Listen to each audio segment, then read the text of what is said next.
Hello everyone, good day. I hope that you are all okay upon watching this pre-recorded video. And please don't forget to wear your face mask, especially when you are in the school. Then this pre-recorded video, uh, is, it is just a clarification in what I have posted last week. As I notice your answer, there are different explanations regarding on the importance of work ethics in your profession as a student or as a teacher someday. There's also discussions, there are also explanations regarding on the white lies are good or bad. So, in our discussion today, we can say, we can conclude, we can evaluate our answers if our answers is really correct. So listen carefully in our discussion because we will be discussing some of the types of the work ethics or ethics. But before that, let us define first the simplest definition of the work ethics or the ethics. It is a system of moral principles. A system of moral principles, as I said, even during the orientation, that the work ethics is not just being good. It's not doing good for you. It's maybe the other people can say it is not good. Nagdepende din na siya on how the people accept that actions. So nagdepende din na sa tao kung dili ka pasabot anak nga oy nagbuhat kog maayo. Para sa ako maayo ni, so I don't care with other people. Pero di nato. Now, where we can say that our act is good or bad. So dili ta maka-evaluate. Okay, in this discussion, we can evaluate if, because a while ago I am asking if where we can say or how will we know or how will we evaluate that actions becomes good or bad. So in this discussion, we can learn where, or we can evaluate the actions if it is good or bad. Kung asa na ba ni siya, good ba ni siya or bad. Because there are three major types of ethics. The very first one is the deontological ethics. When we say deontological, it is coming from the Greek word obligation, duty, and study. It meant to say that it is the normative ethical view that the morality of an action should be based on whether that action itself is right or wrong under the series of rules, rather than based on the consequences of the actions. So it meant to say, kung unsa to ako ang gituuhan daan nga even sa pagkabata pa nato gituuhan nato nga mali, mauna na siya, mali na. Deontological, meant to say, it is based on the rules, it is based on under the series of rules. Kung naglabag siya sa balaod, mali din na siya. Yan ana ang deontological explanation. Example of this, do not kill. We all know that killing or murdering is the wrongest human deeds. It's because even on the Ten Commandments, dili ta pwedeng patay. We all know even the first day nga naka-realize na ating buot, pasabot na ang ato ang explanation ng pagpatay, mali na siya. We all see killing or murdering as the wrongest human deed because we are taught since our childhood that killing anybody, including an animal, is a wrong act. Mali siya. Pero, according to the deontological, even without knowing the reason, example, gibukod ka sundang sa imong silingan kay nanilip ka. Gibukod ka na, sakpan na yun ka, tigbaso na, gipigbas na ka, naputuli mo kamot, ang isang kamot, nakapunit pa yung kag bato. Gidukduk mo sa iyang ulo, niya namatay siya. So, pamina nung mali siya or tama. In the other side, it is a self-defense. Yes, tama pa yun siya, dili siya bad. Kung naman sa defense naman mo ha, kung sa balaod na to, pwede nga ma-absuelto ka because when talk about self-defense, gaga na ka, gigupod na ka, tapos but according to the ontological explanations theory of the ethics, it is still wrong. Bad, mali siya. Dili din siya mahimong tama kay ang pagpatay.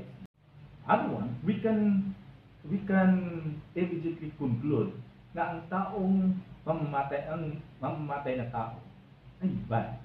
Diba? Kaya nga naman, basta pagpatay, dali rin na conclude na bad sa tao, kaya patay siya. Because, according to the ontological explanation, killing is never be a correct act or deed. So, mali din siya. Wrongest human deed. Second example of the ontological explanation on the ethics or theory. Second is stealing. Stealing is also bad. We all know that stealing is bad or wrong. But I remember the story na nadopit pare. Namatay ang bata ipangutan ang Anglikana kay lubong ginisahan daw sa pare. Anong namatay man yung bata? Ang tubag sa Anglikana. Kuan man gud ni Father, napas mo wala di kaon. Yan ang pare. Wala di mahirman kwarta ang ipalit ng lugar. Ngunit ang Anglikana wala di Padre. Wala di mapangayuan diha og mga saging or kamuti para lang makaon sa bata kundi pas o hindi mamatay. Wala di muhatag Padre ka. Wala muhatag sa amoa. Wala nangayo ni wala muhatag. So unsay gitubag sa pare? Wala ba di makawa? So possibly in other side, stealing is not bad in my explanation. And why? Because pwede ra ka mangawat, pero kay ang imong gikawat, imo naman gikaon, ba mo usahay na natin idea, okay raman ni ato kung gikaon bitaw ni, what bitaw ni gibaligya. So, but according to the ontological, stealing is wrong or mistake. Stealing is still bad. So, dili katanggap-tanggap sa deontological explanation theory nga pag ethics, pag pangawat, bisan pa man ang unsay mga rason, naka-remember mo katong di ba na inangawat sa mga movies, nangawat siya, nanulit siya kay para itabang niya sa mga pobre. Pero bisan pa man sa deontological explanation, wala na ilabot ng unsay rason, unsay purpose nimo, bisan pag maayo ang imong plano, maayo ang imong gibuhat ng awat kay para itabang sa kalisod, pero according to the ontological explanation and theory, bali siya.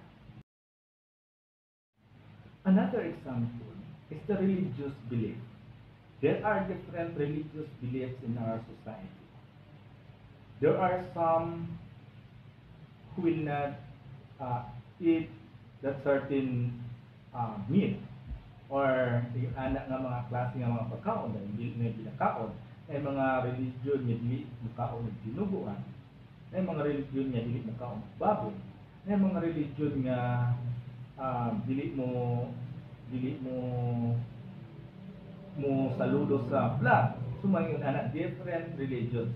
Pero according to the ontological, kung unsa religious belief, kung unsa iyang gipaminawan nga tama. Example, ang naay religion nga dili mo kaon o baboy.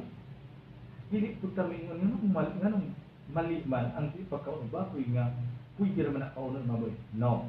According to the ontological, kung sa religious belief, mali na siya, dili pwede nga sa imuhang religion himuon nimong tama. Kung unsa ang imuhang belief ana, mali dito siya kung mali according to the rules.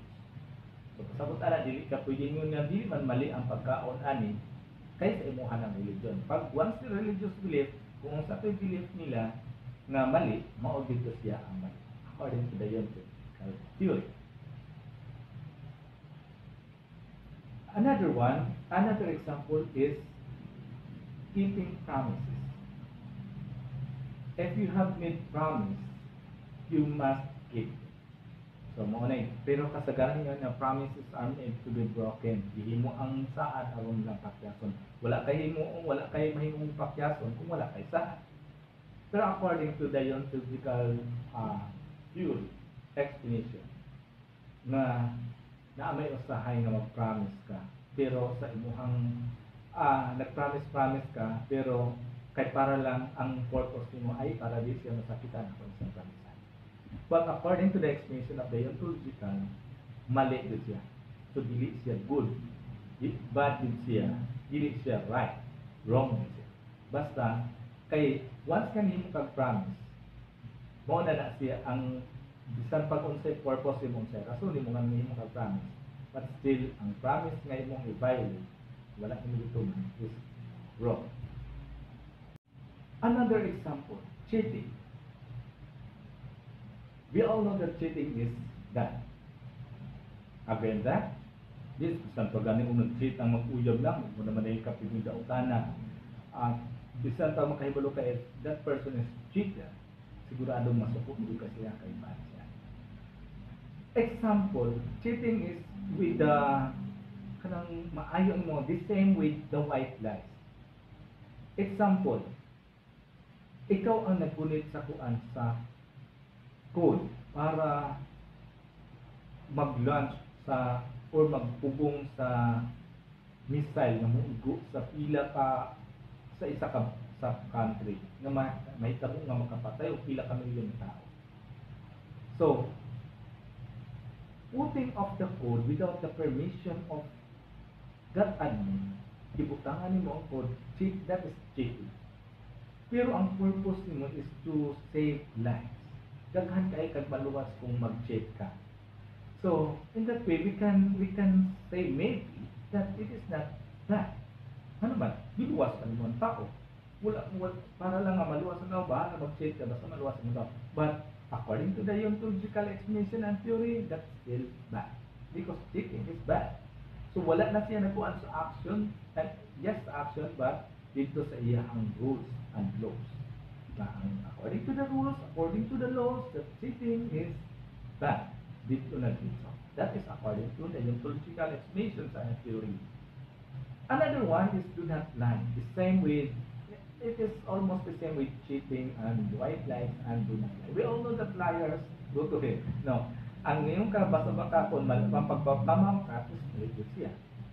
Do not lie is almost taught ethics by our parents. No, dunay always kung madili ka mamaka, dili ka mag-lie. Pero especially to the boys, imposible kayo ning walay mga bakat gamay. Pero I am not excused to that. Dili ta ingon anak ka perfect. Pero mingon ta do not lie. Pero how about kung ang pagpamakak nimo, question ako, how about if ang pagtung gitawag na to white lies? Ang pagpamakak nako makasave. Example, nakikistorya sa ako si Marites. Balota ni Marites ha. Tapos, giyang feedback ang katong isa na ko ka amigo. Then, gipangutan ako sa akong amigo na isa. Kung sa istorya ni Marites nga nidupol man sa mo ganina. Kung akong tug-alan sa Tinoo, may tabo na mag-away sila. Kung mamaka ko, walay, peaceful pa sa rap. So, kung mamaka ko, walay away. Mas-save na ko, ma-preserve na ko ang ilang relationship. Kaya hindi makumutukan sa Tinoo. That is a white lie. Nga naman, ang pagpamakak na ko, na may maayong resulta, na may maayong purpose. But according to the ontological explanation and theory, that's still wrong. And why? Because according to the ontological explanation, it is according to the laws and rules. Kung unsa siya dito, dili na siya ma-justify kung unsa yung mga resulta na. It is regardless on the consequences, it is regardless on the output, it is regardless on the reasons. That is according to the ontological explanation. Another example is respect the elders. Makita na yung tagtigulang na binuangan dali kay tamatan. Kasagaran ang mga tigulang nagtindog na sa bus, ginapalingkod na to. Diba? Ginapalingkod na to. Kasagaran po, Awayon din ang tigulang, naka-remember mo atong tigulang, lalaki nga tigulang, nangawat ug mangga, gipapriso. Tigulang na, senior citizen, gipapriso. Kung sa'y nahitabo. Ang mga pulis nag-amot o kwarta para ipiyansa sa katong nangawat. Term dito, nangawat ng itong tigulang. Second, napasaylo ra siya. Wala siya gikuan, gipagawas ra siya, gipasaylo ra siya sa tagtiya. Nganong nahitabo to?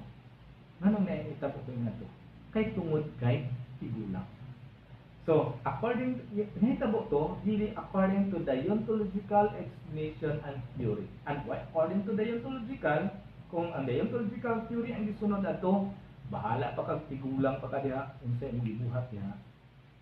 Unsa pa ka diha, pila may edad 100 years old pa ka diha, pero nagkamali ka, dapat isukan ka. Second major theory of ethics is the teleological. When we talk about teleological, it is an opposite of the deontological explanations and theory. Where on the deontological explanations and theory, it deals with the series of rules and what is according to the rule that is good, and without contemplating on the actions, on the reason. The teleological is the opposite of that.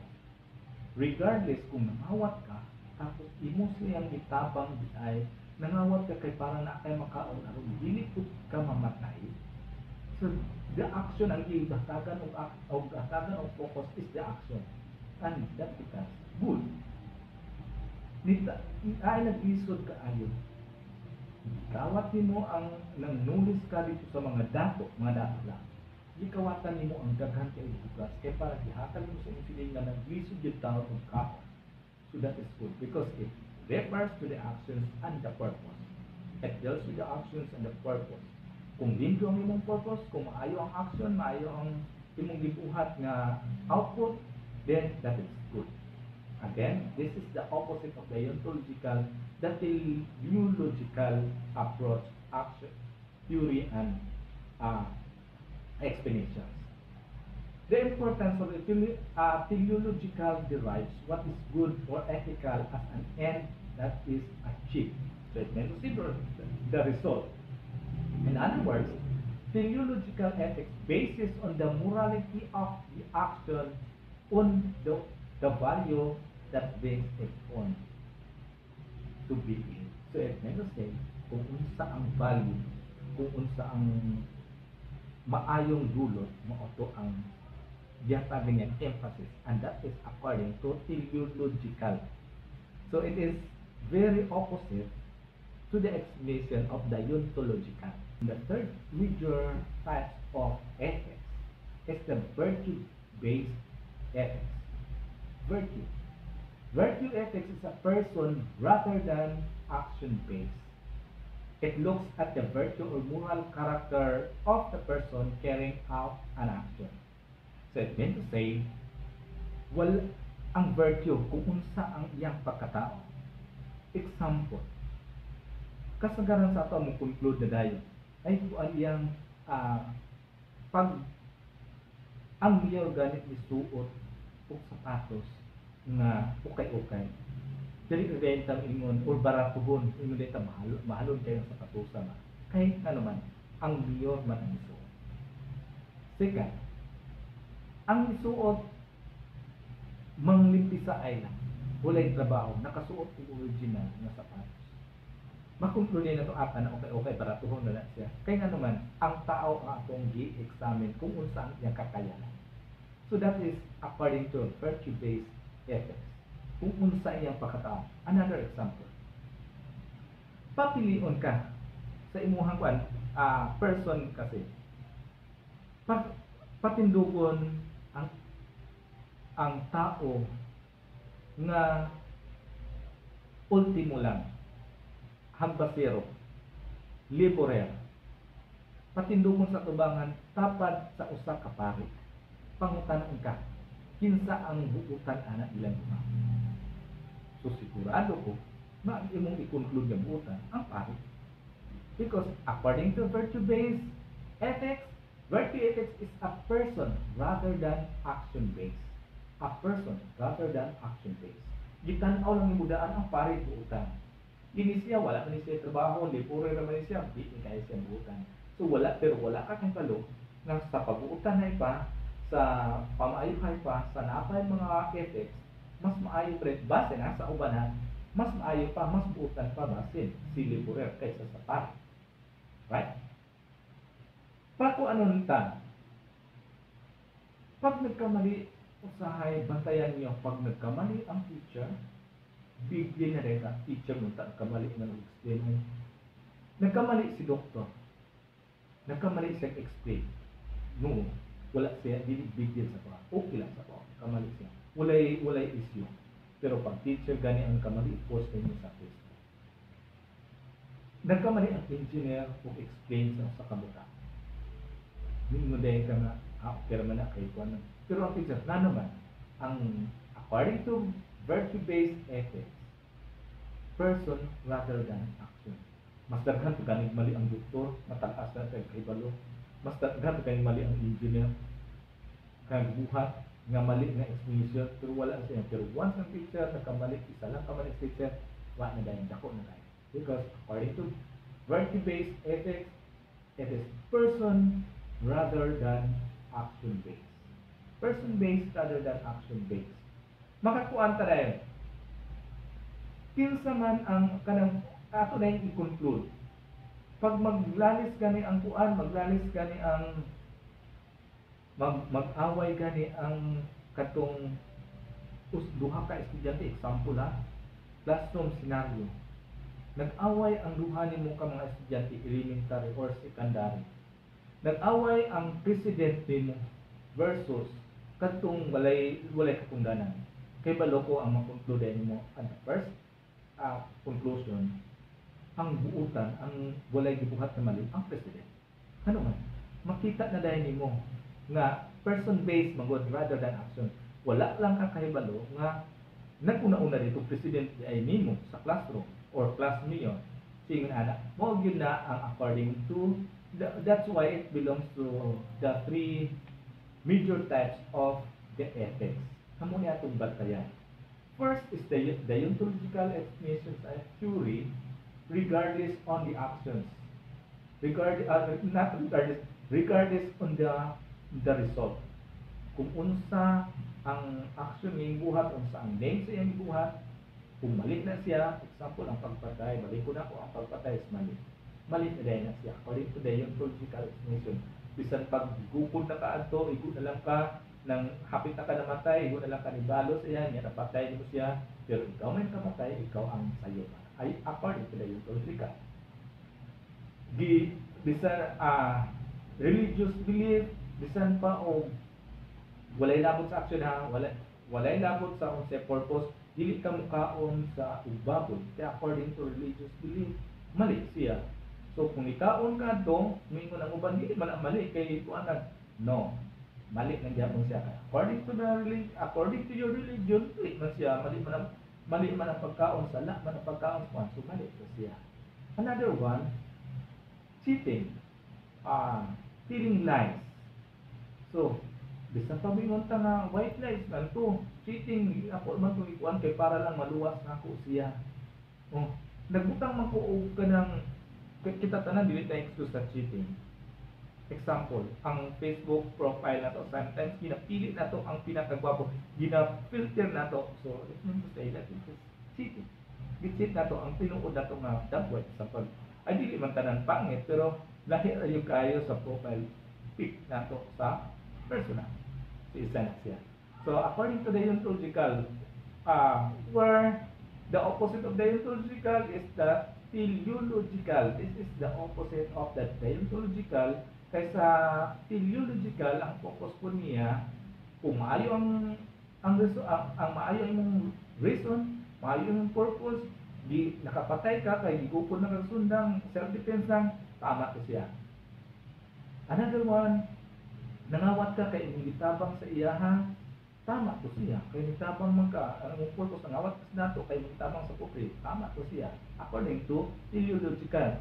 Another one, nagkuan ka, gilisan nimo ang imong profile pic, di pa nagamit ka og picture sa lain kay para makauyab lang ka. Ang profile pic nimo katong pinakagwapa nga imong silingan, imong ibutang, di nakauyab ka. Tama to siya. Kaya nga naman ang purpose nimo is para makauyab ka.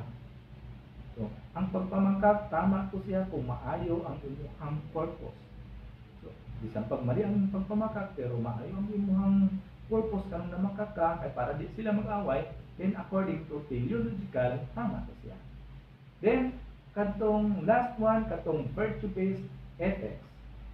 Ako makita na yun because the virtues or honesty, courage, comparison, generosity, fidelity, integrity, fairness, self-control, and prudence, those are virtues.